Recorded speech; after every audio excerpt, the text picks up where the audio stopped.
డబ్బులు పెరిగిపోయిన జగన్ కి ఎవరు అడ్డు ఆపు లేరు, నేను ఏదైనా చేయగలను అనుకుంటున్నాడు. రావణాసురుడు కూడా ఒకటే అనుకున్నాడు, నా చుట్టూ బంగారంతో కట్టిన లంక ఉంది, వజ్రాలతో వైడూర్యాలతో ఉన్న పుష్పక విమానం ఉంది, ధీరులు సూరులు మంది మార్బలం ఉన్నారు అనుకున్నాడు. నన్నేం చేయగలడు అనుకున్నాడు.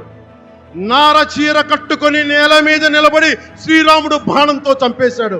రాష్ట్రాన్ని రావణ కాష్టం చేసిన అయోధ్యకే రాముణ్ణి తీసుకొచ్చిన శ్రీ మోదీ గారు ఇక్కడ ఉంటే, రాష్ట్రాన్ని రావణ కాష్టం చేసిన చిటికిని వేలంత రావణాసురుణ్ణి తీసేయడం అంత కష్టమా? నేను తాడేపల్లిగూడెం సభలోనే చెప్పాను, ఇక్కడ నుండి నేను దేవదత్తం పూరిస్తున్నానని. అర్జునుడు పూరించిన శంఖం దేవదత్తం అంటే, నేను దేవదత్తం అన్నాను కానీ పాంచజన్యం అనలేదు. అది పూరించాల్సింది ద్వారకలో ఉన్న శ్రీకృష్ణుడే. అక్కడి నుండే మోదీ గారు పాంచజన్యాన్ని వచ్చిన మోదీ గారు, గుజరాత్ ద్వారక నుంచి వచ్చిన శ్రీ మోదీ గారు ఈ కురుక్షేత్ర యుద్ధం కోసం పాంచజన్యాన్ని పూరిస్తారు. ఇక్కడ జరగబోయే ఎన్నికల కురుక్షేత్రం, ఈ యుద్ధం ఫలితం ధర్మందే విజయం, పొత్తుదే గెలుపు, కూటమిదే పీఠం. జై హింద్.